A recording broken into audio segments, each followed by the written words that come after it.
Bueno, buenas tardes, bienvenidos. Agradecemos vuestra asistencia a este nuevo ciclo de encuentros con destacados representantes del medio fotográfico. Como sabéis, esta actividad es una iniciativa de la Asociación de Amigos del Centro Andaluz de la Fotografía que venimos realizando gracias al concurso y al apoyo del Secretariado de Gestión y Promoción de la Extensión Universitaria de la Universidad de Almería, actividad que forma parte de las organizadas por su aula de cine. En esta ocasión, nuestra invitada es Magdalena Correa, a la que deseamos agradecerle el que haya aceptado participar en esta actividad y dedicarnos una parte de su tiempo. Magdalena Correa Larray nace en Santiago de Chile, licenciada en Bellas Artes por la Universidad Católica de su país y doctora en fotografía y vídeo por la Universidad Politécnica de Cataluña. Se ha especializado a lo largo de su trayectoria profesional, artística, en proyectos de investigación fotográficos y de vídeos sobre territorios aislados y extremos donde habita el hombre. Austral en el 2006 sobre la 11 región de Aysén en el sur de Chile, la desaparición en el 2008 sobre los desiertos de Gobi en China y Mongolia y el de Atacama en el norte de Chile, Níveo en 2011 sobre el pueblo chileno Villa Las Estrellas ubicado en la Antártica, La Rinconada en el 2013 sobre la mina de oro más alta del mundo en el distrito de Ananea en Perú, Luxury Has a New Address en el 2014 sobre la riqueza y ostentación de la sociedad kuwaití, Wayuu en el 2015 sobre la etnia Wayuu situada en el desierto del Alta Guajira en Colombia, Sweetie en el 2019 sobre la cultura Sweetie en Alsunga, Letonia, patrimonio inmaterial de la UNESCO en vías de extinción.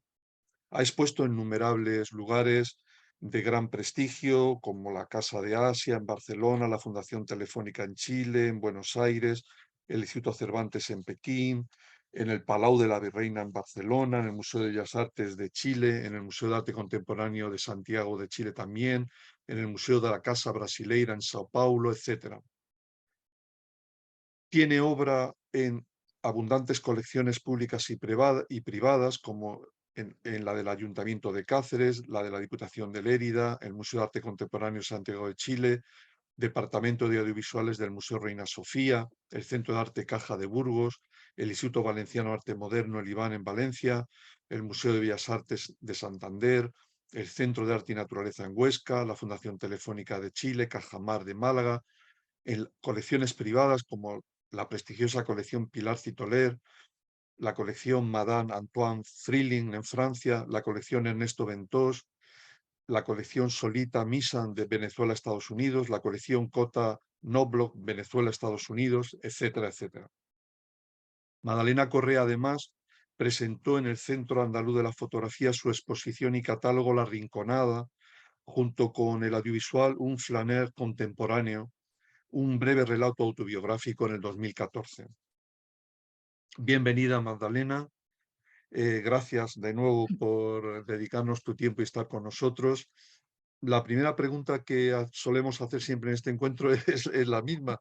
¿Cuándo y cómo te iniciaste en fotografía? ¿Qué fue lo que te atrajo de ella? ¿Recuerdas si las tuviste tus primeras influencias y las primeras fotografías que hiciste, las que te animaron a seguir fotografiando? Bueno, primero que todo, antes que nada, muchas gracias a la Universidad de Almería, también al grupo de amigos del CAF de Almería por proponerme esto, esta charla, este coloquio. Muchísimas gracias. Para mí es un placer. Y tu pregunta, el otro día analizándola, me di cuenta o reflexioné que había empezado desde bastante pequeña, desde los 15 años, cuando perdón, mi madre me regala la primera cámara analógica Zenit. Las cámaras esas rusas, compactas, maravillosas, que hasta el día de hoy guardo.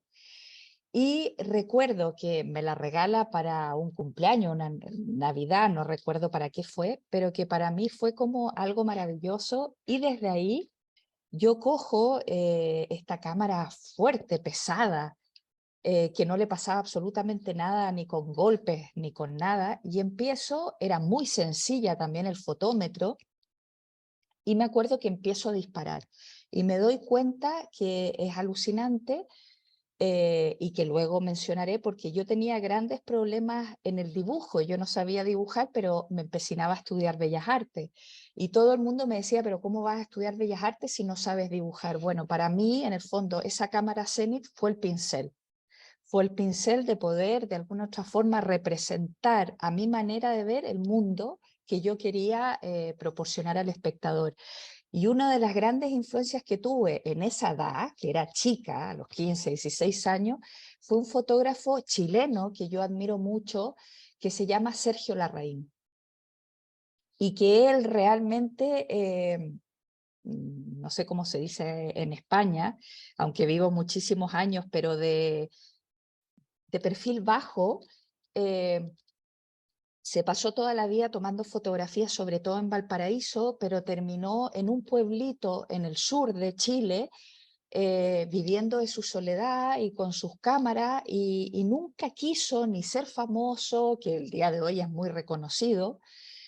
Y yo recuerdo mirar sus fotografías de Valparaíso y sorprenderme, y también de su estilo y de forma de vida y de pensamiento. Y entonces fue de los que de alguna otra forma me motivaron, me sedujeron.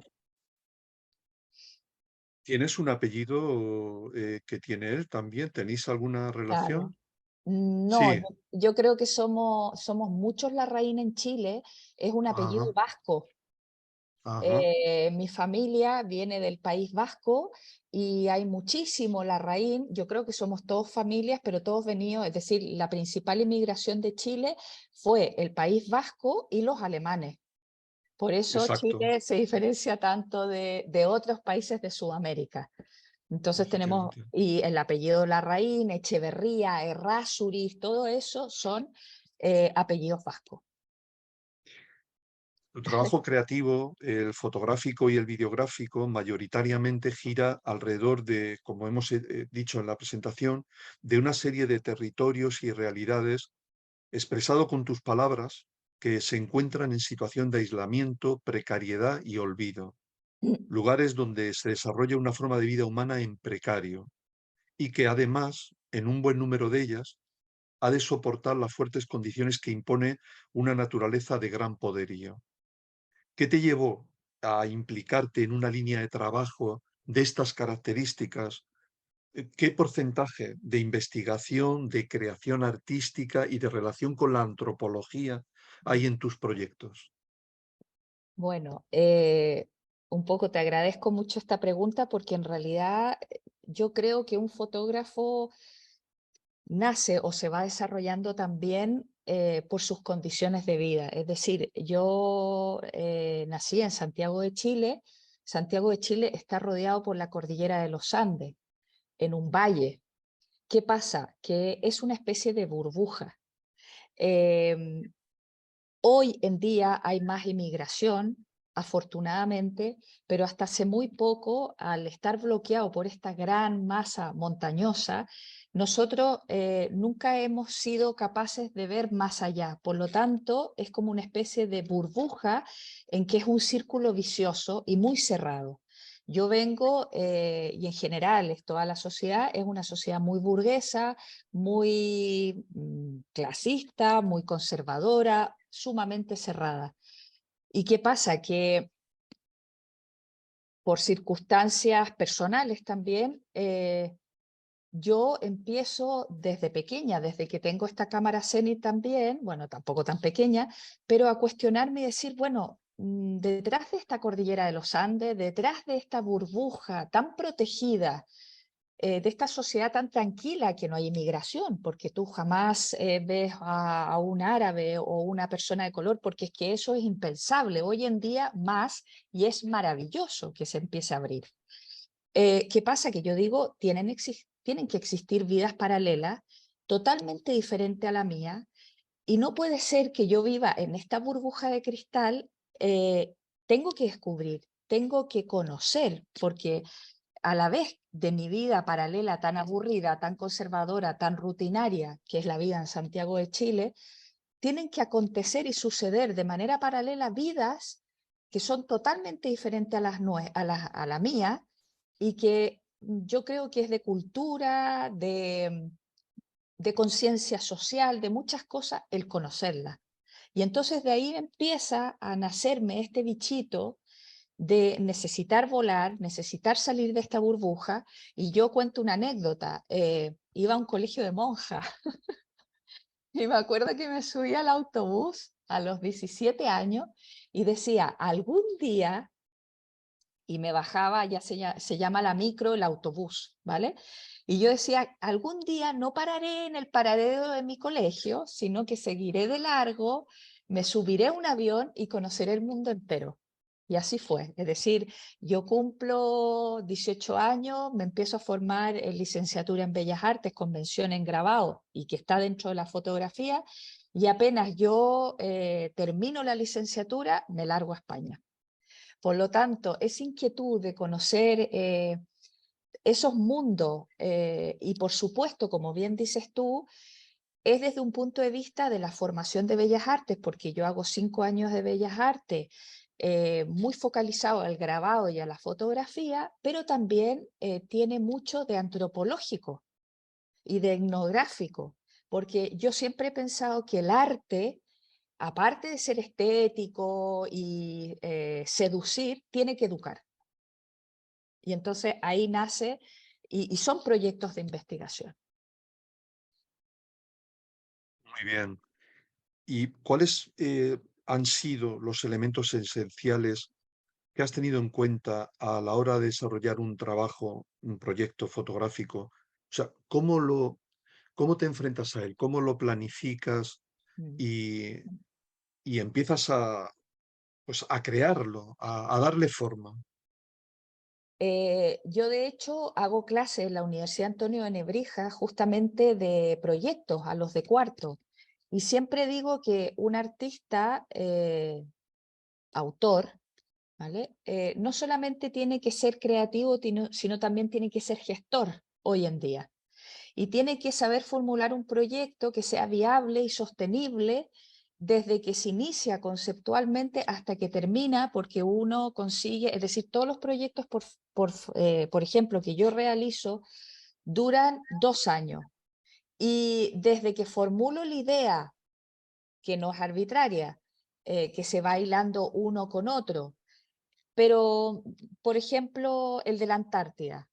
El de la Antártida, es decir, primero llego a él por el anterior proyecto, ¿vale? Luego nos vamos a detener cada uno en cada proyecto. Pero luego de definir el lugar, yo automáticamente empiezo a buscar a un nativo o a una persona que vive allá, porque no es ir como turista, es ir como un habitante más y convivir con ellos de la misma forma que ellos habitan cotidianamente, comer en sus casas, dormir en sus casas, tener las mismas condiciones, porque si tú vas como turista, no te involucras y por lo menos convivir, que es poquísimo, un mes con ellos. Entonces, luego que yo consigo ese nativo, que me hace la ruta y que me permite insertarme en ese pequeño grupo humano, ¿vale? Que es lo que siempre y generalmente demoro muchísimo tiempo en lograr esa fusión, ahí empiezo a conseguir los financiamientos, porque no son proyectos fáciles, baratos, y yo no puedo financiarlo. ¿Qué hago? Que yo me titulé de doctora, y en esto saco banderín a los ingenieros, en la Politécnica de Cataluña en un departamento de audiovisual y multimedia. Una de las cosas que me enseñaron y les agradezco fue a postular a proyectos, saber postular a proyectos. Entonces yo una vez que consigo el nativo, que la persona que me haga de cordón umbilical con el lugar, empiezo a conseguirme los financiamientos. Todo eso de hacer un presupuesto, de saber lo que cuesta la ruta de viaje, lo que me ayuda la persona que vive allá, porque vive allá y sabe lo que cuestan las cosas. Entonces, luego de hacer un presupuesto muy estudiado, empiezo a levantar los financiamientos con las postulaciones. Y una vez que consigo viajo. Y luego de viajar, después de un mes y medio, regreso y empiezo a trabajar todo el material que dura por lo menos unos 7, 8 meses, hasta finalizar en una exposición y una edición de un catálogo, porque creo que es fundamental que quede un catálogo, que es lo que perdura a través del tiempo. Y así son proyectos de investigación que duran 2 años. Hay que tener mucha Bien, paciencia. sí, muy interesante. Bueno, hagamos un recorrido ol- obligatoriamente resumido, desgraciadamente, no disponemos de tiempo para hacerlo en profundidad, por estos proyectos que has ido desarrollando, por tu trayectoria. Porque he estado viendo tu web, por cierto, invito a todos a que la visitéis, es una web que está muy bien hecha, muy bien estructurada y a mí me ha encantado. Uno de tus primeros proyectos, o el primero que aparece en ella, es el museo, que es una exploración fotográfica de un edificio emblemático, la Academia de Bellas Artes de Santiago de Chile, declarado Monumento Nacional y en la actualidad Museo de Arte Contemporáneo. ¿Cómo surge este proyecto y qué deseabas manifestar con él? He visto que lo realizas en blanco y negro. No sé si íntegramente está realizado así en blanco y negro y por qué, si esto había una intención con ello. Sí, todos los primeros proyectos que yo realizo, si se ven en mi web, que te lo agradezco que lo comente, no aparece el ser humano. Yo empiezo con la arquitectura pura y dura y sus alrededores inmediatos, y trabajo con el blanco y negro, con analógico de 35 milímetros y con un ISO o ASA de 50, porque me interesaba en el fondo, por ejemplo, el museo es un edificio neoclásico que es la Academia de Bellas Artes y en la actualidad el Museo de Arte Contemporáneo de Santiago de Chile. Un edificio súper emblemático, súper importante, que en los primeros años que yo vivo en Barcelona, porque de Santiago de Chile me traslado a Barcelona a hacer el doctorado, yo paso mucho tiempo en Chile, en Santiago. Entonces voy y vuelvo. Y me doy cuenta que este edificio está totalmente, bueno, es que en Chile existe la particularidad que el arte no tiene mucha importancia. Es decir, se le da mucho dinero a distintas líneas como la medicina, la ingeniería, pero el arte, bueno, y el Museo de Arte Contemporáneo, Escuela de Bellas Artes, estaba cayéndose a pedazos. Habían habido terremotos importantes y estaba prácticamente que se sostenía, bueno, en cualquier minuto se derrumbaba. Entonces yo hablo con el director del museo, el anterior, porque ahora hay otro nuevo, y le propongo como lugar extremo, ¿por qué yo no documento y no hago una exploración profunda de este edificio que es totalmente emblemático y que el gobierno lo tiene totalmente descuidado? Y ahí comienzo durante unos 3 o 4 meses, ir todos los días, a veces simplemente observaba, escribía. Por eso yo siempre le digo a mis alumnos, llevad una bitácora, no necesariamente siempre hay que disparar, sino mirar, detenerse, perder el tiempo. Y me pasé durante 4 meses documentando este edificio por dentro, por fuera, en las bodegas cerradas, en los baños, me subí al techo. Bueno, toda esta recopilación de archivos se entregó al museo, ¿vale? Y se hizo como, no sé si una demanda o una propuesta al gobierno para que viese realmente el estado del edificio. Gracias a esa documentación que hasta el día de hoy yo conservo todos los negativos analógicos, se pudo restaurar el museo. Y hoy en día, si ustedes entran a la web, se van a dar cuenta que el museo está en perfecto estado por dentro y por fuera. Bueno, por fuera, por todo lo que ha pasado socialmente, hay pintada, pero que gracias a este trabajo de exploración y documentación, el edificio se pudo restaurar. Entonces, no es un edificio extremo, pero es un edificio que sí estaba en una situación límite. Y trabajo, ¿por qué el blanco y negro? Porque para mí la arquitectura, y sobre todo en la situación que estaba, era para mí importante reflejar la dureza, el contraste. De hecho, yo subexponía las imágenes 2 puntos para que realmente los medios tonos desaparecieran y se vieran reventados tanto los negros como los blancos, es decir, mostrar la frialdad, mostrar la dureza, mostrar la carencia de eh, alegría, simpatía, empatía, etcétera, etcétera. Eh, en The World Trade Center, ¿Sí? de nuevo, un proyecto sobre otra construcción, en este caso emplazada en el puerto de Barcelona, y que supuso una ruptura en la linealidad del entorno y un cambio en la actividad que se desarrollaba en esta zona de Barcelona, obstaculizando la visión del mar. Las mismas preguntas que con el anterior proyecto del museo. Cómo surge un proyecto así? ¿Qué deseabas manifestar con él? Y también lo realizas íntegramente en blanco y negro. ¿Por qué? Sí, a ver, yo regreso a Barcelona, a la ciudad que estoy viviendo, y sigo con la arquitectura. En ese minuto yo solamente me enfoco en la arquitectura como paisaje, ¿vale? ¿Y qué pasa? Que el World Trade Center es un edificio nuevamente muy emblemático, pero totalmente contemporáneo, que tiene una problemática súper importante. Bueno, fue construido por unos arquitectos muy famosos, que los tengo notados acá porque se me olvidan un poco, que es Spey, Cobb, Fred and Partners. ¿Qué pasa? Que construyen este edificio en la mitad del puerto de Barcelona y tapan absolutamente la vista al mar. Y se produce un conflicto urbanístico muy importante. Entonces, yo de regresar, es mi segundo proyecto, yo de regresar del edificio neoclásico, el museo, la academia, que está destruyéndose, que nadie lo toma en cuenta, donde se enseñan las bellas artes, llego a mi ciudad, a la ciudad donde estoy habitando para hacer el doctorado, y me doy cuenta que hay otro edificio, otra arquitectura que también produce conflicto en el espacio urbanístico donde se inserta.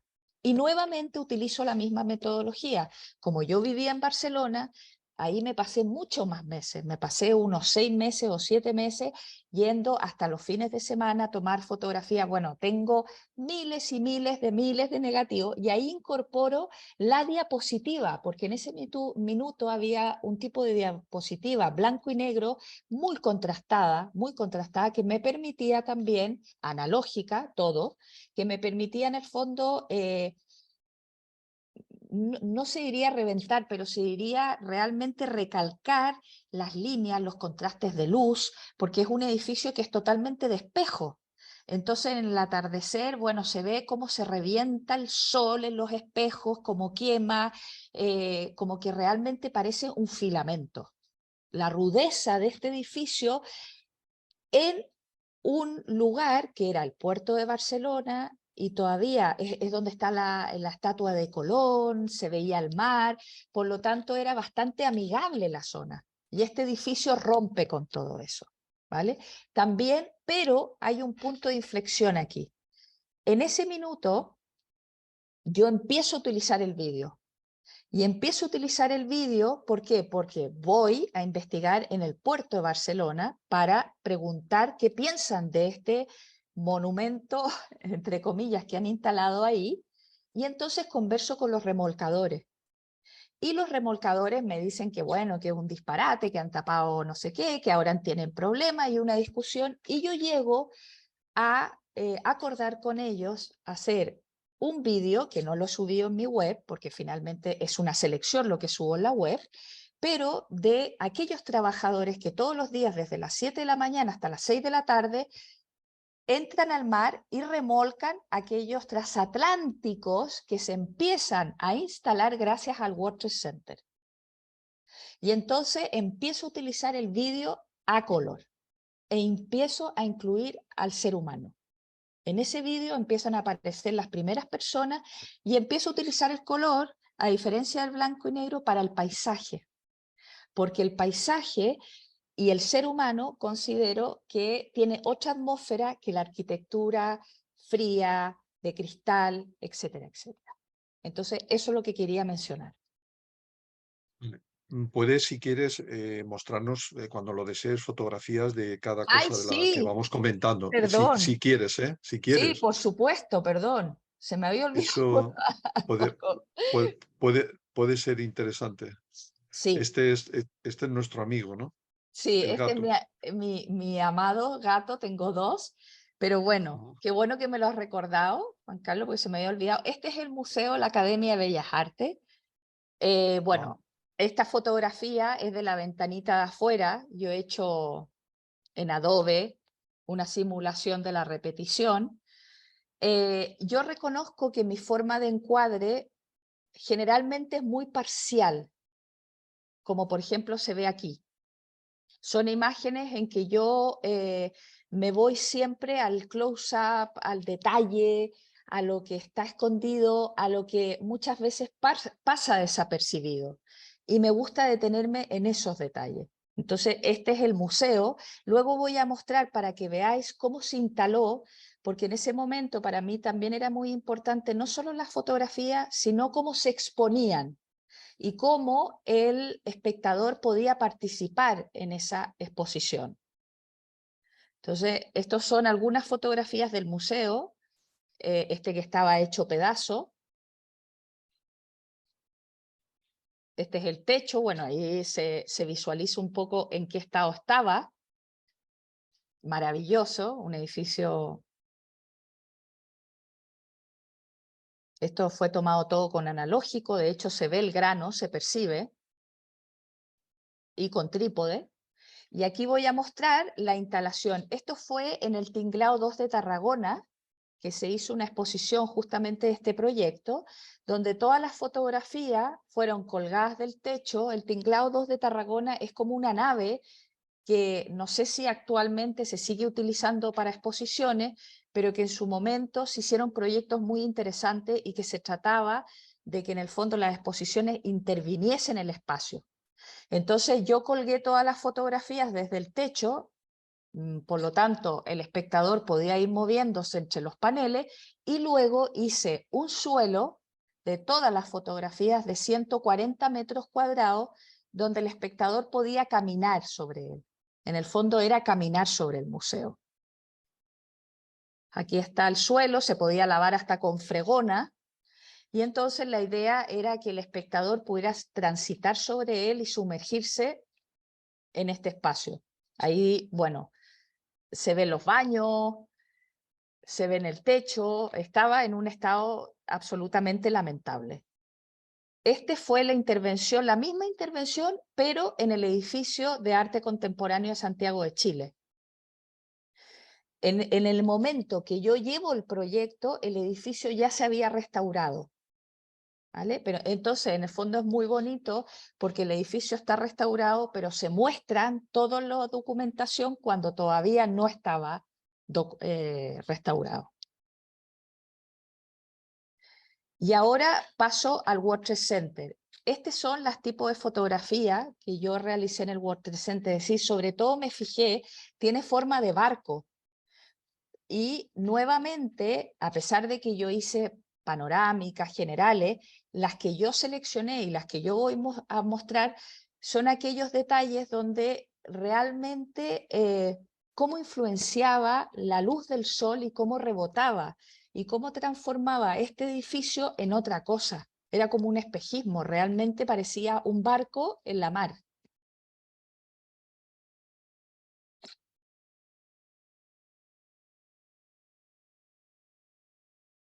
Esto es sobre la cubierta, sobre el techo.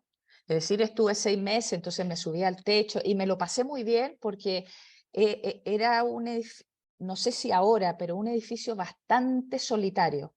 Por lo tanto, me pasaba toda la tarde ahí y podía ir a mis anchas y darme vuelta por todas partes. Había pedido permiso, por supuesto, y de hecho el propio World Trade Center participó en la financiación de luego de un libro que se hizo. Entonces me ayudaron en ese sentido.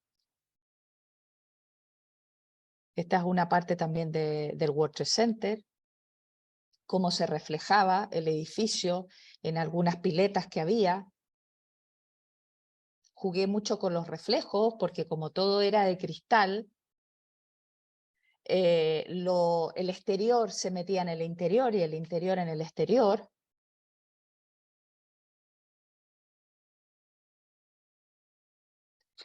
Y hasta aquí, en el fondo, termino con estos dos proyectos. Muy bien. Pues Austral, la carretera Austral, que es una de mis pasiones y que a ver si algún día también puedo, me encantaría hacerla, viajar desde Santiago hasta por la Patagonia, hasta, en fin, hasta Oh. Ushuaia. Pues la carretera Austral fue tu guía y el modo de acceso a un entorno de soledad y aislamiento también extremo. Con este proyecto además realizaste Patagonia, un vídeo integrado en él. De nuevo, cómo realizaste este proyecto y qué deseabas transmitir con él? Ya en este caso trabajas en color. Mm. Eh, ya has explicado un poco por qué empiezas a trabajar con color, cuando empieza la presencia humana a participar en tu trabajo, ¿no? A mostrarse en tu trabajo. Háblanos lo que puedas de este trabajo de Austral. Sí, como comenté, a partir del vídeo que hago en el puerto de Barcelona, es que hay un punto de inflexión y yo necesito empezar a trabajar con el ser humano, de a poco, muy de a poco, pero separo, digo, fotografía, paisaje, y de hecho, si veis en mi web, todas las fotografías no hay un ser humano, es solo paisaje, pero en el vídeo empieza a aparecer el ser humano. Entonces, ¿qué pasa? Para mí es muy importante empezar con mi país, en el extremo sur, que es la 11ª región de Aysén, que es donde se construye la carretera, la famosa carretera austral, eh, por los militares chilenos, por los militares durante la época de Pinochet, pero que nunca es terminada. De hecho, hasta el día de hoy, insólitamente, hay una parte que yo tuve en ese minuto y hoy en día se vuelve a repetir, hay una parte que uno tiene que cruzar a Buenos Aires, perdón, a Buenos Aires, Argentina, Argentina. Argentina, y de Argentina cruzar a Chile Chico, que es la continuación de Chile. Es decir, la carretera austral llega a una parte en Chile que se corta, que no se ha terminado, por lo tanto no hay acceso. ¿Qué se tiene que hacer? Irse al país, es decir, Argentina, cruzar por Argentina y volverse a Chile Chico, que es la continuación, algo insólito, que a mí me tocó hacer. Es decir, me tocó llevar el pasaporte y en la aduana, ¿qué aduana? Es decir, un cerro, pasar el pasaporte, dejarme pasar a Argentina, volver a pasar a Chile Chico, que es la continuación de Chile, una cosa insólita.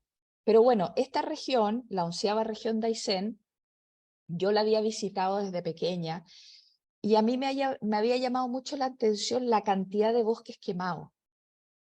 ¿Por qué? Porque no hay una educación, hay muchísimo árbol, es muy verde, eh, es como se podría decir, muy parecido al País Vasco o a Cantabria, totalmente verde, llueve muchísimo y a diferencia de la 10ª región, que es donde han llegado muchos alemanes, la 11ª región es totalmente salvaje. Entonces, yo cuando la primera vez que fui me llamó la atención la cantidad de áreas de bosques quemados porque no hay una educación sobre cómo quemar para volver a plantar. Entonces, vuelvo a ese territorio por esa razón, pero luego me empieza a maravillar lo que es el ser humano. Y me doy cuenta y digo, pero, por ejemplo, el vídeo que tú has mencionado, que es Patagonia. Eh, es alucinante, es decir, yo me subo en Villa O'Higgins, que ya es el final de la 11ª región de Aysén, donde están los ventisqueros O'Higgins, me subo en un barquito, bueno, ay, es que yo tendría anécdotas para contar, en el barquito íbamos 3 personas y una cantidad de ovejas afuera. Las pobres ovejas llegaron todas muertas porque se congelaron, porque pasábamos por los ventisqueros. ¿Y qué pasaba? Que esos rebaños los llevaban a pequeñas islotes que existían donde vivían 3 personas, 2 personas, y este barco pasaba una vez al mes, era un barco del gobierno de Chile. Por supuesto, yo estuve un año completo tratando de sacar los permisos, que me dejaran pasar sin cobrarme, porque claro, todo era altruista. Todos estos proyectos son sin fines de lucro, es decir, es amor al arte para mí. Entonces, una cantidad de papeles de que, bueno, experiencias inolvidables, pero ahí darme cuenta de cómo el ser humano es capaz de vivir en los lugares más recónditos, más desconocidos, y tú te preguntas, todavía recuerdo que paramos en un islote y era el papá, la mamá y el niño, y tengo una imagen del vídeo donde están los tres saludándonos porque les llevaban las ovejas, que llegaron dos vivas. Entonces, situaciones y acontecimientos que, bueno, que no solamente a mí me maravillan, sino que me ayudan a relativizar mucho la vida. Aprendo muchísimo. ¿Puedes mostrarnos algunas imágenes de Australia? Sí, gracias por recordármelo porque es que... No, no te preocupes. Te voy recordando. A ver, acá está. Ay, no. ¿Dónde se me ha ido? Perdón. Creo que he picado en otra. Voy a volver a compartir. Esta. Vale. Esto es austral. Es un cementerio que yo me volví loca, que se llamaba la Isla de los Muertos. Y que está bueno, es una parte, es que es muy grande la 11ª región de Aysén, y hay un pueblito que ustedes lo pueden visitar que se llama Tortel, y que tenéis, Juan Carlos, tienes que ir, porque todo es hecho en madera y está encima del agua, por lo tanto, para atravesar de una casa a otra son puros como puentes de madera. Entonces es una maravilla. Y al lado de este pueblito estaba su cementerio que se llamaba la Isla de los Muertos, donde contaban la historia que había ido un grupo de ingleses a colonizar o a trabajar por un mineral y había venido una peste y se habían muerto todos los ingleses. Y entonces me acuerdo que lo visité y me llamó mucho la atención. Esto es el ventisquero Higgins. Esta pieza que tú comentabas al principio, la colección Pilar Citoler, es una de las piezas que tiene Pilar Citoler y es el ventisquero O'Higgins. Es así, tal cual. Porque todas estas fotografías, que es importante mencionarlo, yo trabajaba con analógico de medio formato, ¿vale? Entonces, a veces era 4x4, a veces era 9 4,5. Esta es la unión de dos fotografías de medio formato. Y ¿qué pasaba? Que yo me llevaba todos los carretes analógicos y luego, no en todos los países, pero en algunos, tenía unos problemas horrorosos al pasarlos por la aduana, porque pensaban que eran bombas o cualquier cosa y entonces me obligaban a pasarlos por no me acuerdo, la cinta. Scanner. Exacto. Sí, en la cinta, sí. Claro que a mí me daba un ataque porque se podía velar todo el trabajo durante un mes. Entonces, este es el ventisquero Higgins, que en alguno de estos puntos existían estos tres personajes que acabo de mencionar. Esta fotografía la tomé en blanco y negro. Esto es lo que te contaba de los bosques quemados. Es decir, hectáreas y hectáreas y hectáreas de una belleza impresionante, porque esta fotografía es maravillosa, pero es que estaba así todo quemado. Entonces, esta imagen, por ser paisaje, la tomo en color, pero también en blanco y negro. Lo que pasa es que finalmente decido por la imagen que tiene color. Este es el tipo de casa que existen allá. Esta es la exposición que se hizo en la Virreina. Y hasta ahí está el proyecto Austral. La desaparición, otro de tus proyectos, otras realidades extremas e aisladas, en este caso los desiertos de Gobi y Atacama, el primero en Asia, China y Mongolia, y el segundo en Chile, en Sudamérica. ¿Cuál fue el objetivo de este proyecto? También realizaste vídeos que integraste en él, Beijing, Ulan Bator, 7.600 kilómetros, viaje en el transmongoliano desde Hot Hot, China hasta Ulan Bator, en Mongolia, y cantata un canto típicamente atacameño, interpretado por un nativo del desierto de Atacama, en el norte de Chile. ¿Por qué, y esto me da pie a hacerte esta pregunta, por qué complementas tu trabajo, o bueno, o son dos vertientes de tu labor, el trabajo fotográfico con el audiovisual? ¿Qué importancia le das a tu trabajo videográfico en el marco de los proyectos? Sí, bueno, lo primero que quiero decir es que, y como yo les enseño a mis alumnos, nada es arbitrario. Yo estaba en el extremo sur de Chile y luego quiero ir al extremo norte, donde tenemos el desierto más árido del mundo, que es el desierto de Atacama. ¿Por qué el desierto del Gobi? Porque el desierto del Gobi, que está en China y en Mongolia, China es el principal inversor de nuestro cobre. Nosotros tenemos cobre, vivimos del cobre. Y el principal que nos compra son los chinos. Entonces yo decido hacer un paralelismo de el desierto del Gobi y el desierto de Atacama. En el fondo, nada es arbitrario, todo está pensado el por qué. Y con relación a tu pregunta, para mí es fundamental el vídeo en ese minuto y hoy en día porque creo, y lo que yo siempre comento a mis alumnos, la fotografía capta un momento único, detiene el tiempo, que finalmente lo preserva a través del tiempo. El vídeo cuenta una historia, narra, permite narrar, permite que en el fondo tú puedas realmente de manera narrativa o de manera más conceptual contar qué es lo que sucede en el mundo de esa población. Es decir, la fotografía puede narrar, pero solamente un instante. Para mí el vídeo es una secuencia. No sé si me estoy explicando bien. Sí, sí, perfectamente. Entonces es fundamental porque para mí el vídeo pasa a ser más documental, pasa a documentar más la forma, la cotidianidad, la vida, la risa, los momentos que en el fondo no se pueden siempre retener en un solo disparo. Y utilizo mucho el vídeo como narración documental. A diferencia que la fotografía reconozco que es más de autor. No sé si me explico, hago una separación.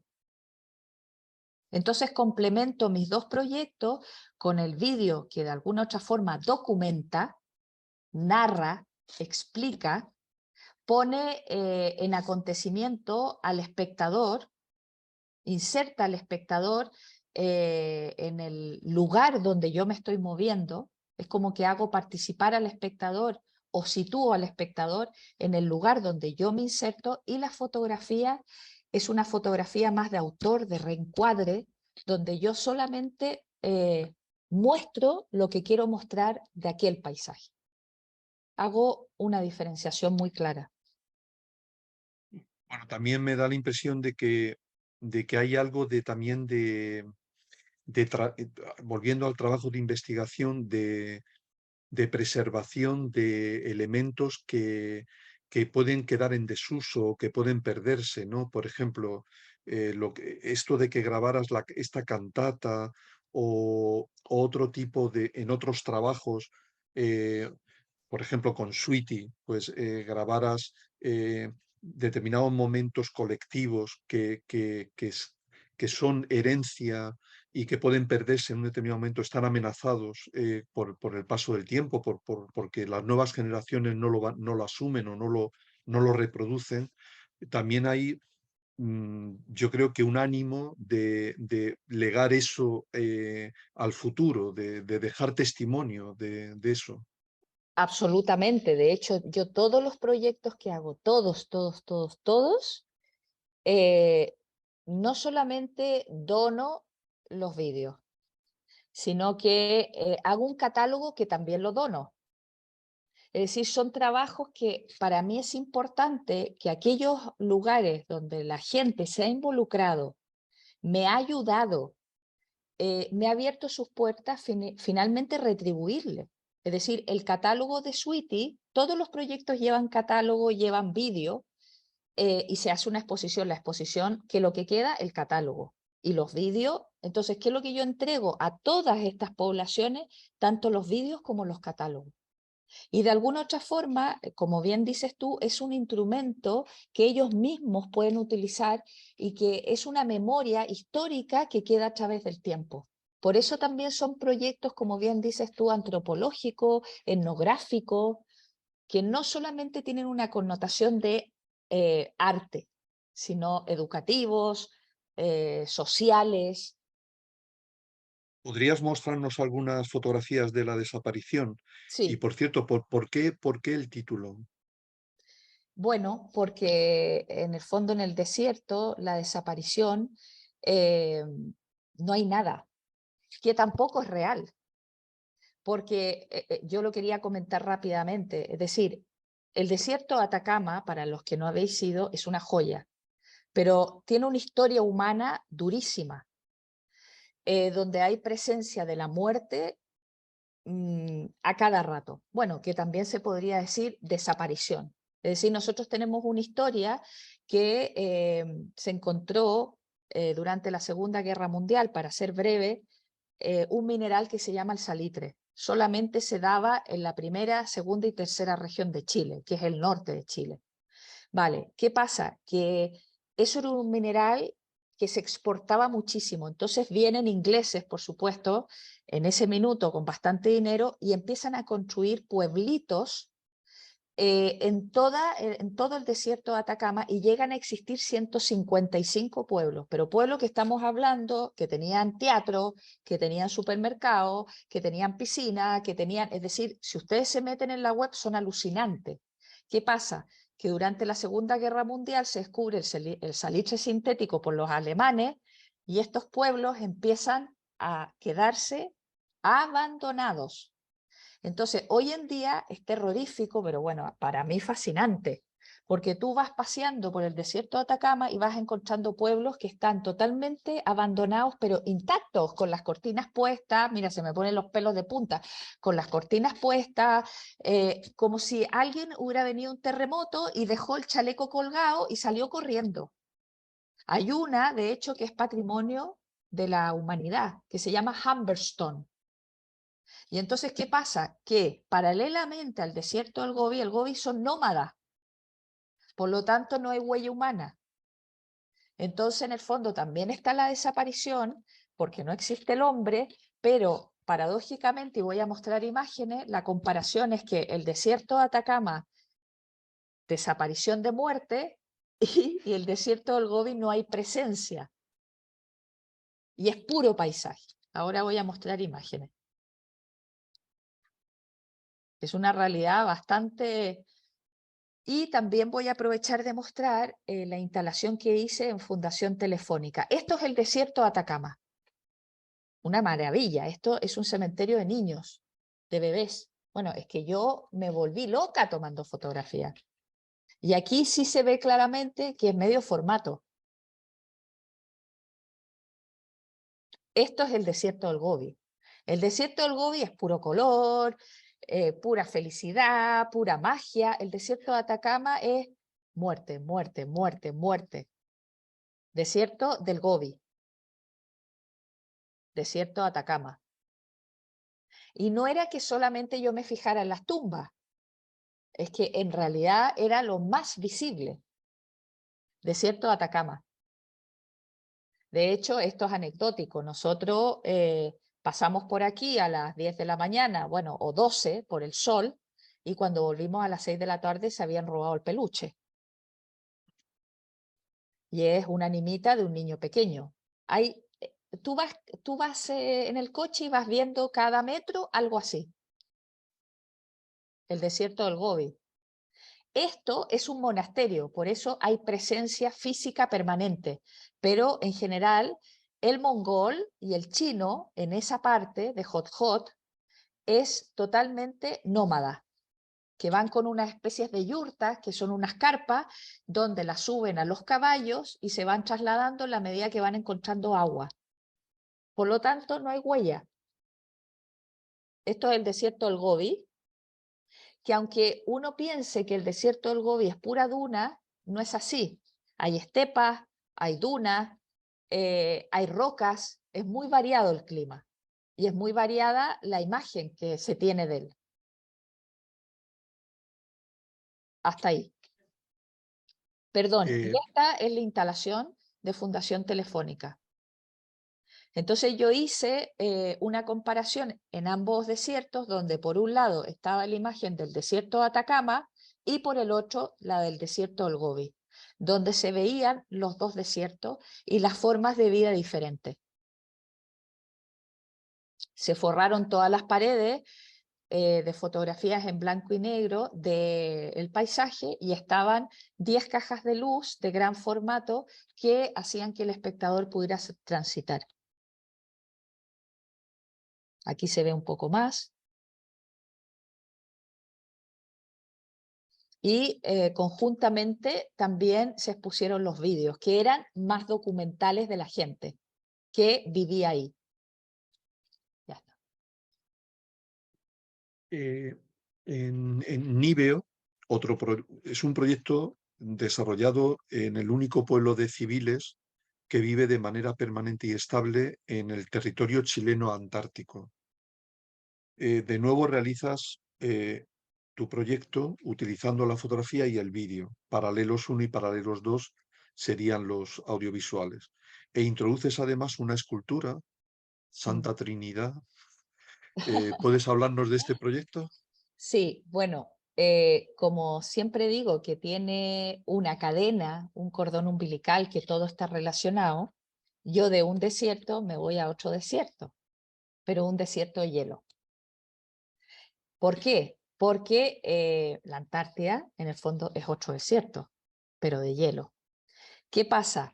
Que en el polo sur, en el centro, están los países ricos, que son Japón y Estados Unidos. Pero si uno ve el mapa, que aquí no lo tengo, pero si ustedes ven el mapa, vais a poder ver que la Antártida termina como en una lengüeta. Y eso es una bahía, una pequeña, es como comer un camarón. Ese camarón es una bahía que se llama Bahía Fields. En esa pequeña bahía habían varios países, de los cuales estaba Chile, Rusia, Corea del Sur, los chinos y los uruguayos. ¿Qué sucede?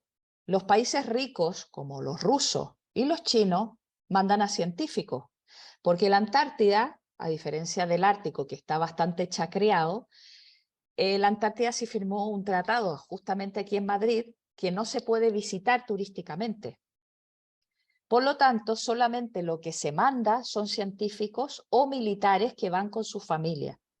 Los países ricos, por así decirlo, llevan a científicos y nosotros los sudamericanos llevamos a familia. Es un territorio de todos, pero es un territorio de nadie. Y entonces existe un pueblito, dos pueblitos que los podéis buscar. Uno que se llama Villa Las Estrellas, que el nombre es precioso, que es el chileno. Y el otro que se llama Bahía Esperanza, que es el argentino. Son los únicos dos pueblos que viven civiles de manera permanente y estable en la Antártida.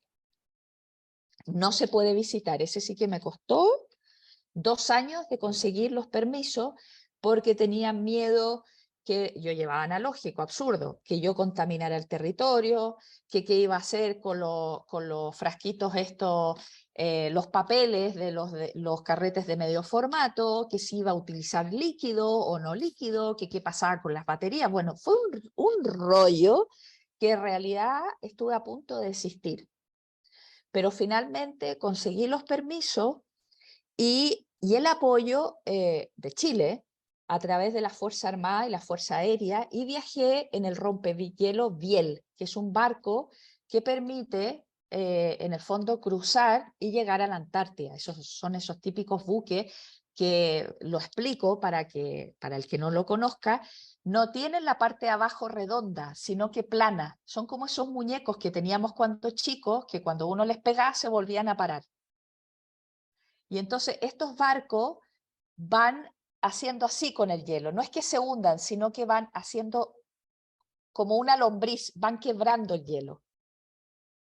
Y la travesía duró 5 días, fue horrorosa porque cuando se junta lo que se llama el paso Drake, que es la fusión del Pacífico con el Atlántico, hay olas de 8 metros que yo tengo en grabaciones, lo que pasa que no son los vídeos que yo finalmente mostré para la exposición, pero bueno, alucinante como anécdota, el barco tenía todo encadenado, las mesas, todo, y yo decía, pero ¿qué le pasa a estos locos?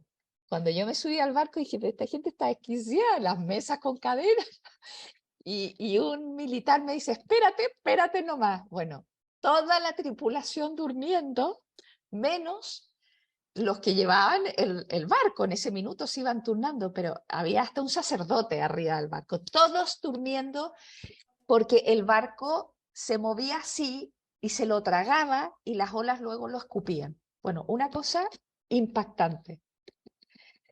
Y llegamos, y por supuesto que no puede llegar a las orillas de la bahía, sino que un helicóptero, yo fui con un psicólogo, nos recoge y nos traslada a Bahía Vilde y nos deposita. Y ahí estuvimos un mes. Fue una experiencia extraordinaria, maravillosa. ¿Qué me pasó en ese proyecto? Que yo las 2 primeras semanas flipé, voy a mostrar algunas fotos, y dije, bueno, esto es un paraíso. Es que la gente que no quiera venir aquí está loca, porque es que era una maravilla. Yo fui en una época que no había noche, por lo tanto todo el tiempo era luz de día, y era alucinante. ¿Qué pasó? Que en la medida que fue pasando el tiempo, por eso yo permanezco en lo posible un mes, me fui dando cuenta que lo maravilloso no era tan maravilloso. Y que al final las 60 personas que viven ahí, de 5 a 7 años, es un reality show. Yo por eso fui con un psicólogo, me lo olía. Porque no me saludaste, no me invitaste a la fiesta, no me convidaste pastel, pasaste al lado de mi ventana y no me dijiste hola. Y empieza, porque claro, es que voy a mostrar la foto, es una isla maravillosa y aparte, a ver, esta es la iglesia ortodoxa. Para que sepáis, esta iglesia fue construida en Rusia y se llevó no terminada, sino en trozos por barco hasta la isla. Una vez llegada a la isla, se terminó de armar. Lo podéis buscar. Bahía Fildes, iglesia ortodoxa. Aquí se daba misa todos los domingos. Y el cura daba la misa de espalda, que duraba como 8 horas. Había iglesia católica, iglesia ortodoxa, porque claro, todos convivíamos con todos. Había supermercado, había hospital, era un pueblo hecho y derecho. Esta es la ventana, es muy graciosa, porque una de las mujeres que yo visité no quería que la viesen de afuera y en vez de poner una cortina puso una pegatina. Y entonces a mí me llamó la atención y tomé esta fotografía. Pero es una fotografía analógica y lo que veis al fondo es el paisaje que esta mujer tenía desde su ventana. Bueno, esta es otra foto que yo tomé que me llamó la atención, la encontré maravillosa porque era la Antártida con una carga en el barco chino. Pero no sé, creo que, claro, esta es una selección de imagen, pero lamentablemente creo que no he incorporado una vista general. En mi web hay una sección que dice publicaciones. Podéis bajaros todos los catálogos y ahí vais a ver cómo es el pueblo, para que un poco vean dónde en el fondo yo viví durante un mes y una semana. Entonces, para concretar, yo después de estar 2 semanas me di cuenta que estas imágenes eran maravillosas, pero que no era todo así y que en realidad el vivir ahí en un lugar tan extremo no era tan fácil y que era realmente muy crudo. Ellos tenían que estar sacando el hielo permanentemente porque era peligroso. Se les daba una orden que cada 10 o 20 minutos tenían que sacar con pala. Y aquí lo podéis ver. Esta foto la tomé a las 10 de la mañana. Esta imagen es la misma que está 1 hora después. Es decir, la nieve, y no estaba nevando, era un día de sol, porque más encima yo no fui en invierno, fui en enero, que en esa época supuestamente es verano. Entonces, ¿cómo la nieve se lo iba comiendo todo? Esta es la Iglesia Católica. Yo un día llegué, porque me parecía maravilloso, entré y la iglesia, esto es totalmente una foto analógico, no está hecho nada por ordenador.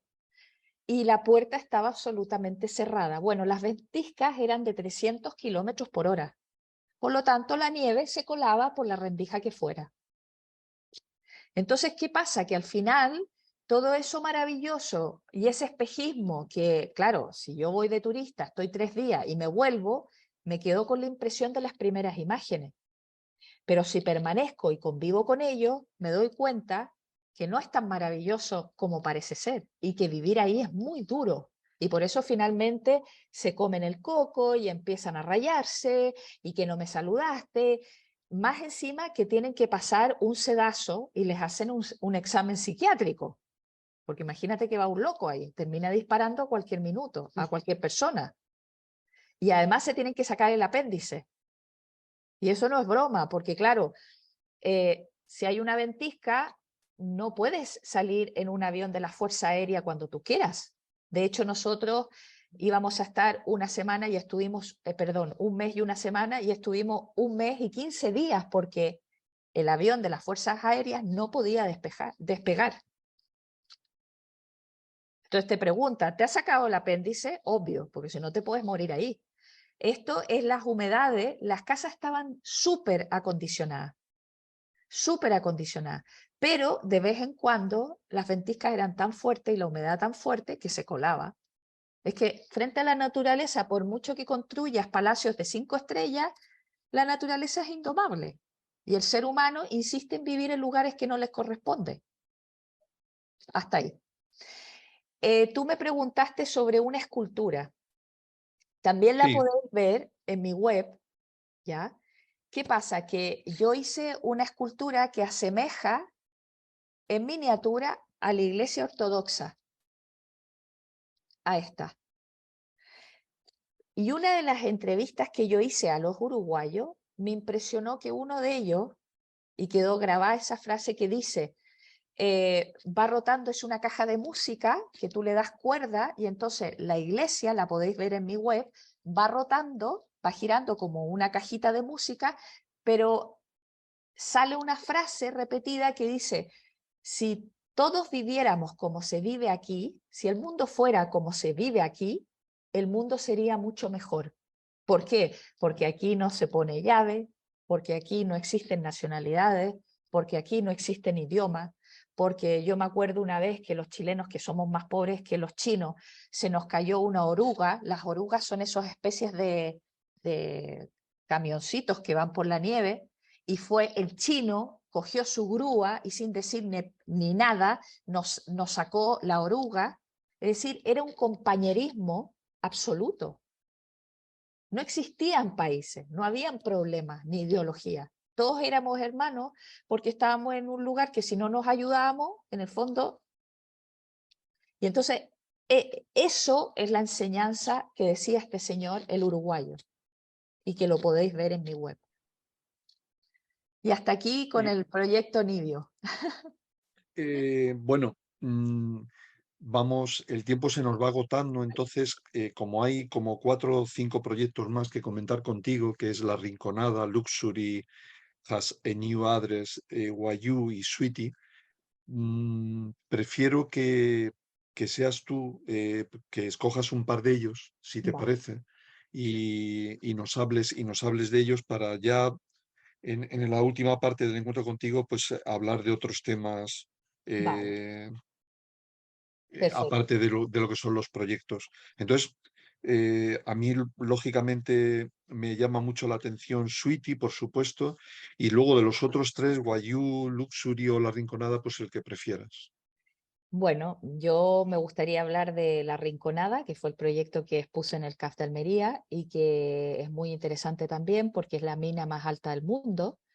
que está a 5.600 metros de altura, es una mina ilegal, también un glaciar, que fue el siguiente proyecto de Nibio, es decir, no era la Antártida, pero era un glaciar, que dentro del glaciar había oro. Y lo que pasa que fue terrible, ahí yo fui muy irresponsable porque me habían dicho que era un lugar muy peligroso, pero yo no me lo creí. Un lugar ilegal donde el glaciar, la mina de oro, hay dueños, 5 personas, y que el gobierno peruano ha tratado por todas las partes, de todas las maneras de legalizarlo, pero no hay manera. Y es como un Sodoma Gomorra, yo siempre lo he dicho en el Antiguo Testamento, es decir, una cantidad de prostitución, de asesinato. eh, bueno, y lo que pasa que yo me empeñé en ir porque me pareció un lugar para tomas fotográficas y para vídeo estremecedor, que es muy poco conocido, y de hecho me cuidé, me fui con 2 hombres, me fui con un ayudante de cámara para vídeo y me fui con un arqueólogo que conocía la zona. Pero igual ellos pensaban que éramos chivatos y entonces, de hecho, si veis detrás mío, no sé si veis, hay una fotografía, se puede ver desde aquí, bueno, si no la mostraré, una fotografía de unos dientes, que fue el policía que me acompañó al pueblo, que llegó un minuto, también permanecimos un mes, y llegó un minuto que el propio policía dijo, yo no los puedo seguir cuidando porque me van a matar a mí, no quieren que volváis a entrar. Y entonces, ese proyecto para mí fue muy importante, también para darme cuenta en el fondo cómo el hombre es capaz de vivir en una burbuja eh, por descubrir oro y finalmente entramparse en ese mundo, porque finalmente se lo gastaban en alcohol, en prostitución, y cómo da lo mismo en qué circunstancias puedas vivir, es decir, se chacrearon, es decir, estaba totalmente contaminado el territorio, se lo cargaron absolutamente, porque la forma de sacar oro es de manera manual, etcétera, etcétera, etcétera. Y les invito a que si queréis conocerlo, busquen en internet La Rinconada, Ananea, Perú, y vais a ver, porque yo voy a mostrar solamente una serie de imágenes. También se pueden descargar el catálogo en mi web, que está, y voy a compartir una serie de imágenes que creo que vale la pena verla. Vamos a pasar esto, que esta es La Rinconada. Este es el glaciar, por supuesto, como es ilegal, no había ni ayuntamiento, ni alcaldía, ni nada que recogiera la basura. Y entonces los niños jugaban entre toda esta basura. Y paradójicamente no había mucha muerte, pero no había muerte por contaminación, porque era tan alto, que los microbios no sobrevivían, sino que morían de problemas de respiración los niños. Este es el pueblo. Miren el agua, cómo está contaminada. ¿Y qué me pasó a mí? Que me volvió a mostrar otra cosa. Yo cuando empecé a subir, todo brillaba. Entonces, de hecho, hay un vídeo que se llama La Ceguera, que significa, bueno, la ceguera, donde son todos los espejismos, porque cuando yo empiezo a subir, todo era como que brillaba. Yo dije, pero ¿qué le pasa a la gente que me dice que esto es un horror, si es una joya? ¿Qué pasaba? Que todas las casas están construidas con latón porque es tan alto que no puede empezar. Entonces, claro, como está a 6.000 metros de altura, el sol rebota y brilla todo. Es como si fuese una joya. Pero luego te metes en el interior y ves que todo es, por no decir, perdón por la palabra, mierda. Esta es la cancha de fútbol, donde jugaban fútbol. Yo me tuve que tomar un medicamento porque no podía con la altura. Y esta gente jugaba fútbol como que no les pasara absolutamente nada. Y estábamos a 5.600 metros de altura. Es interesante ver a lo que el hombre puede llegar. Estas son las casas.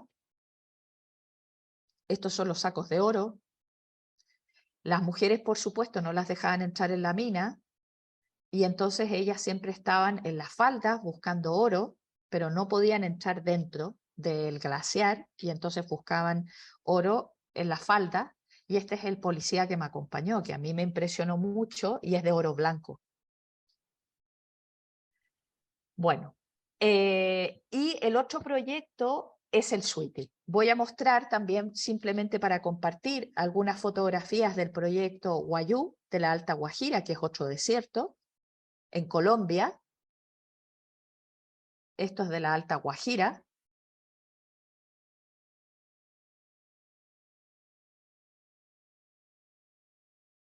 Que son muy creativos.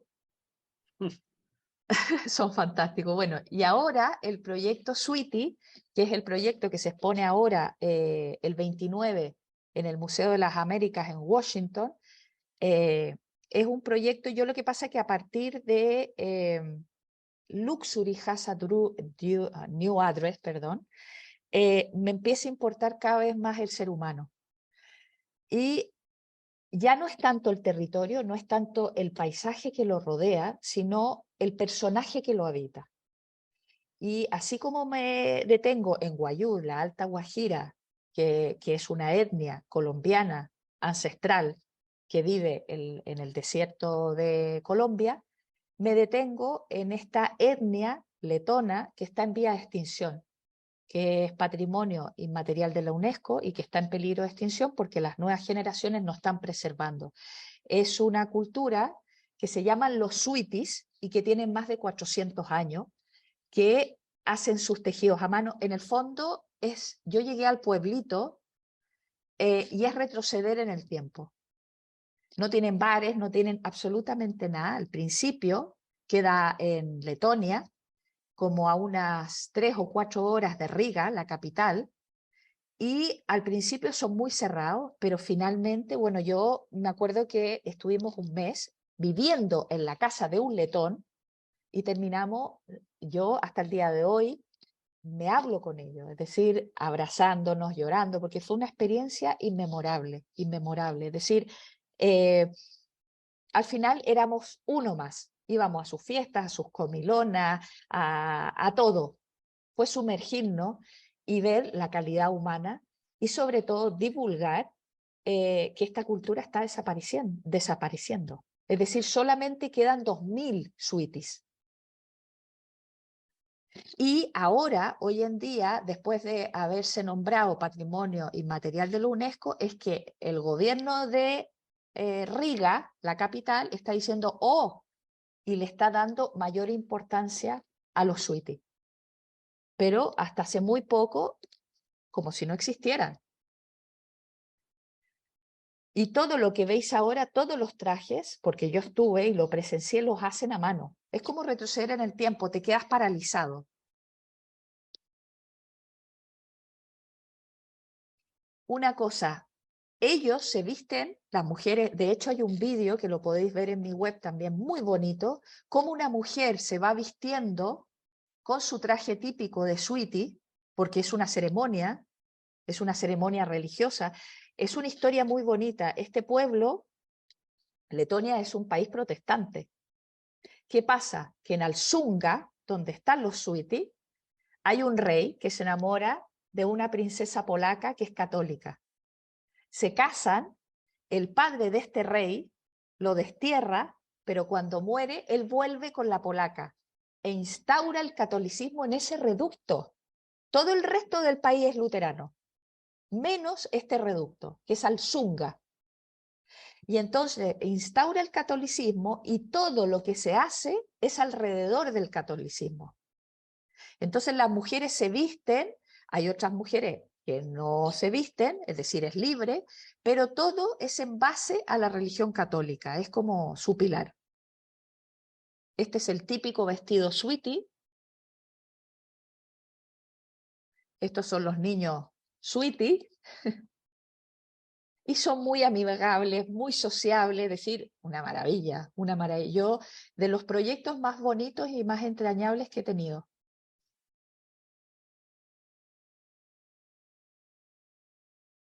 Esta es una típica casa Sweetie, me metí en las casas, comí con ellos. Bueno, de hecho viví en una casa Sweetie. Y ya está. Y, no, este es el proyecto que Pero si quieres, quedamos hasta aquí para Sí. no alargar. Mm, ¿Te gusta tener el control sobre tu trabajo, seleccionar tus fotografías e intervenir en su edición, bien sea la editorial o la expositiva? Eh, ¿Esto siempre es así? ¿Prefieres hacerlo así o, o que lo hagan otras personas de tu confianza? No, lo hago todo yo. Yo me gusta hacerlo todo. Yo soy cámara, yo soy editor de vídeo, he hecho un máster en dirección de fotografía de cine. eh, Creo que, y les digo a mis alumnos, creo que es fundamental saber qué es lo que se hace y por qué se hace. Yo al principio no sabía ser cámara, no sabía editar en Final Cut y claro, iba y no sabía qué pedir. Cuando uno no sabe los programas, no sabe qué pedir, no sabe hasta dónde llegar. Creo que es fundamental que el artista, bueno, aunque muchos no están de acuerdo conmigo y me dicen que es una tontería, que mandan a hacer la foto, pero yo creo que es súper importante involucrarse de tal forma que tú sepas hasta dónde puedes llegar. Yo mis fotografías las edito yo, aunque luego las amplío en un laboratorio profesional. Pero todo lo que es la edición y llegar y decir, quiero así la fotografía en este papel y tal, es lo mismo que hago con los vídeos. Los vídeos los edito, pueden durar 6 meses en editar, porque saco, pongo, vuelvo, me lo paso increíble. Y creo que es fundamental saber y conocer lo que uno hace. Esa es mi opinión. ¿Encuentras conexiones entre tus fotografías o algunas de ellas y el mundo del arte, me refiero, el de los museos, el del coleccionismo privado? Bueno, evidentemente hay obra tuya en múltiples colecciones, pero ¿es esa acaso tu intención o una de tus intenciones cuando afrontas un proyecto? A ver, yo creo que es fundamental, yo estudié Bellas Artes porque estoy enamorada del arte.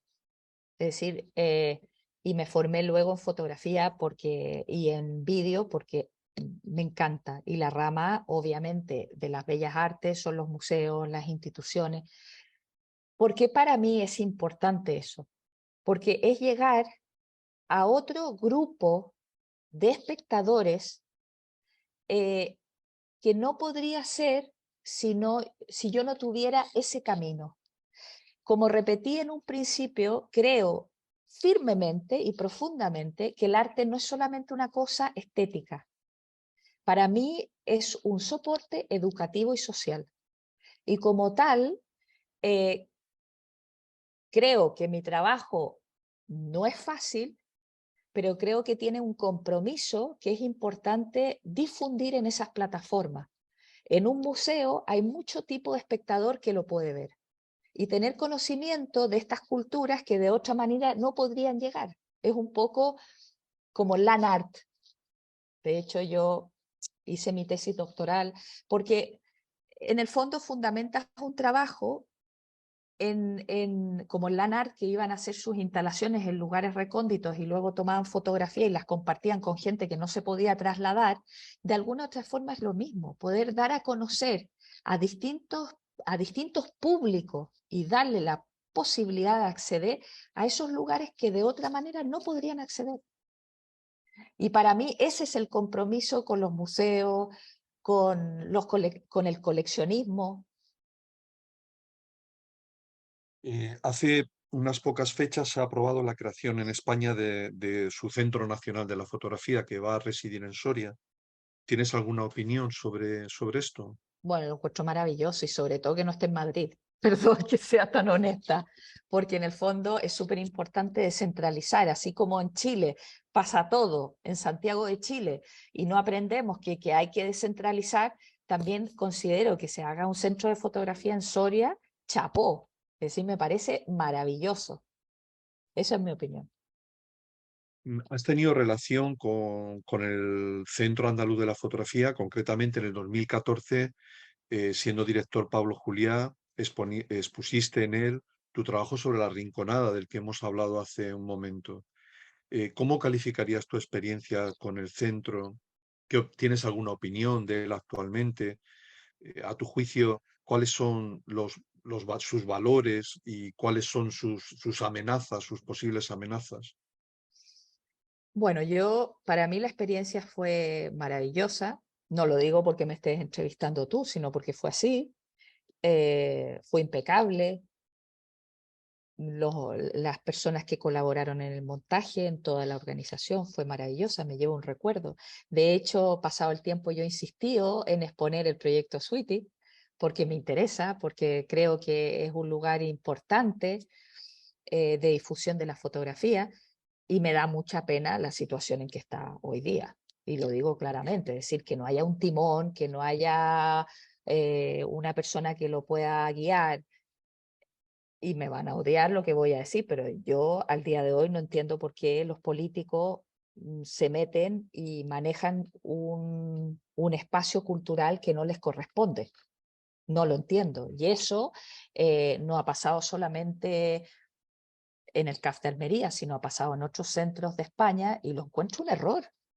Lo encuentro un error porque hay un dicho que me equivoco en decirlo, pero zapatos para sus zapatos. No, ¿cómo se dice ese dicho de... Zapatero a tus zapatos. Claro, es decir, ¿por qué te metes en hacer una cosa que no sabes? ¿Y por qué te metes a hundir una cosa que ha costado tanto sacarla y que ha tomado un prestigio internacional? ¿Para qué y por qué? Y esa es mi opinión. ¿Estarías a favor de la creación de una escuela nacional de la fotografía, como por ejemplo tiene Francia? ¿O crees más acertado la creación, la progresiva creación de grados de fotografía en las universidades? No, a mí me encantaría un Centro Nacional de la Fotografía. Porque, mira, yo que doy clase en una universidad, en un grado de Bellas Artes, que hay varias asignaturas de fotografía, el tener una escuela que esté sumergida totalmente en la fotografía hace que haya más colaboración y más sinergia en distintos, eh, no solamente niveles estudiantil, sino distintos focos de la fotografía. En un grado, eh, en el mismo departamento puede haber el grado de fotografía, pero al lado el grado de diseño multimedia. Puede haber colaboración, puede haber intercambio, pero no es lo mismo que tener una escuela completa enfocada a la imagen y en todas sus dimensiones, que es tan amplia. Por lo tanto, creo que si se pudiese hacer una cosa como existe en Francia sería maravilloso. ¿Trabajas actualmente, me imagino que sí, seguro, en algún proyecto personal? ¿Y hay algún proyecto que desearías realizar y que aún no has podido hacer, que lo tengas en mente desde hace mucho tiempo? Estoy en un proyecto nuevo que lo expongo durante Foto España en la galería de Daniel Cuevas, que es el último proyecto que realicé en el 2021 en el Valle del Mezquital con las mujeres otomí. Me fui a vivir un mes con las mujeres otomí en el Valle del Mezquital, y eso es lo que se expone ahora el 31 de mayo en la galería de Daniel Cuevas. ¿Qué es lo que he tenido pensado hace mucho tiempo? Pero claro, se necesita dinero y todavía no la consigo. Hacer mi primer cortometraje en 4 territorios chilenos, que son 2 al sur y 2 al norte, que son extremadamente aislados y que ni siquiera hay carreteras de tierra para llegar. Algún día. ¿Hay algún aspecto de la fotografía, de aquello que la rodea, que no te guste? ¿Qué cambiarías de ella si pudieras?